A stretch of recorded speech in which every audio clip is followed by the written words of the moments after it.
రాజకీయాల్లో అలజడి రేపుతున్న గుంటూరు ఘటనపై మాజీ మంత్రి అంబటి రాంబాబు సంచలన నిర్ణయం తీసుకున్నారు. జనవరి 31న తన నివాసం మరియు కార్యాలయంపై జరిగిన దాడులకు సంబంధించి జిల్లా ఎస్పీని కలిసి లిఖితపూర్వకంగా ఫిర్యాదు అందజేశారు. పోలీసుల వైఖరిని తప్పుపడుతూ ఆయన చేసిన వ్యాఖ్యలు ఇప్పుడు చర్చనీయాంశంగా మారాయి. జనవరి 31వ తేదీన తెలుగుదేశం పార్టీ నాయకులు తనపై తన కార్యాలయంపై దాడి చేశారని అంబటి రాంబాబు ఎస్పీకి వివరించారు. ఈ దాడులకు పాల్పడిన వారిని గుర్తించి వెంటనే చట్టపరమైన చర్యలు తీసుకోవాలని కోరారు. అనంతరం మీడియాతో మాట్లాడిన ఆయన పోలీసు యంత్రాంగంపై తీవ్రస్థాయిలో విరుచుకుపడ్డారు.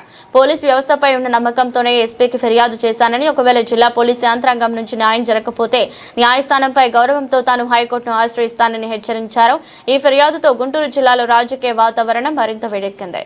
కొన్ని అంశాలు నేను మీకు వినిపించేటటువంటి ప్రయత్నం చేస్తాను. చాలా చిన్న అంశాలు మాత్రమే.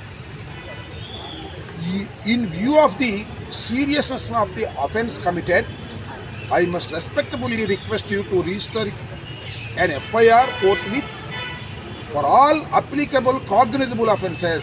ఏదైతే కాగ్నిజబుల్ అఫెన్సెస్ అప్లై అవుతాయో వాటన్నిటి మీద మీరు నా ఇంటి మీద జరిగిన దాడి మీద కేసు రిజిస్టర్ చేయండి అని రాశారు. దానిలో including offence relating to attempt to murder, నన్ను చంపడానికి ప్రయత్నం చేశారు, అది కూడా పెట్టండి అన్న.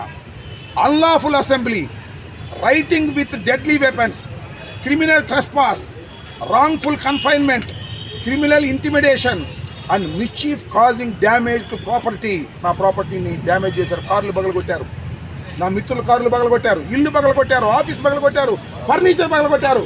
వీటన్నిటి మీద damage property against all persons involved. I further request you to identify, గుర్తించండి, trace and arrest all the accused persons involved in the commission of the said offence, seized and preserve all video and photograph evidence and conduct a fair, impartial and effective investigation in accordance with all. నేను రాసిన దానిలో ఏమైనా తప్పులు చెప్పమని అడుగుతా ఉన్నా ప్రజానికి. కానీ మీరు ఎమ్మటే యాక్షన్లోకి రండి. ఫోటోగ్రాఫ్స్ ఉన్నాయి తీసుకోండి, వీడియోలు ఉన్నాయి తీసుకోండి, అన్ని టీవీ కెమెరాల్లో వచ్చేసినాయి, ఆల్ ఛానల్స్ అక్కడే ఉన్నాయి ఆ రోజు.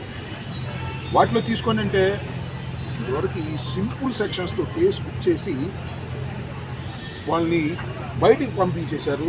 ఇది చాలా దురదృష్టకరం. వాళ్ళు పెట్టి ఏంటి, 127(2) అంటే 1 year punishment, 189(2) 6 months punishment, 324(4) mischief 2 years punishment, 329(4) clause 4 criminal trespass and house 1 year, 351 clause 2 criminal intimidation 2 years. అన్నీ బిలో 7 years. ఎందుకంటే శుభ్రంగా ఎక్యూజ్డ్ అందరినీ కూడా బెయిల్ ఇచ్చి పంపించడానికి కావాల్సిన సెక్షన్స్ మాత్రమే వేశారు ఆ సిఐ గారు. ఆ సిఐ గారు తెలుసు కదా, గంగా వెంకటేశ్వర్లు గారు, లోకేష్ గారి బంధువు. ఇంతకు ముందు కూడా చెప్పేవాళ్ళు చెప్పట్లా. గంగా వెంకటేశ్వర్లు గారు సింపుల్గా ఇవి వేసేసి వాళ్ళని రిలీజ్ చేసి పంపించారు. వాళ్ళు పొజిషన్కి వచ్చారో కూడా నాకు తెలియదు. ఇలా పార్షియల్గా వ్యవహరించారు. రెండో అంశం ఏంటంటే, అసలు నిజంగా వేయాల్సిన సెక్షన్స్ ఏమిటాయంటే 118 clause 2 voluntary causing hurt of grievous hurt by dangerous weapons and means. Dangerous weapons తీసుకొచ్చారు వాళ్ళు. చూసారు కదా, పలుగులు, కత్తులు, రాడ్లు, పెట్రోల్ బాంబులు తీసుకొచ్చారు. దీనికి ఇంప్రూవ్మెంట్ ఫర్ లైఫ్. ఇది చేస్తే ఇన్ఫర్మేషన్ ఫర్ లైఫ్ ఉంటుంది కాబట్టి వాళ్ళని రిలీజ్ చేయడానికి వీలు కాదు కాబట్టి ఆ సెక్షన్ వేయాల.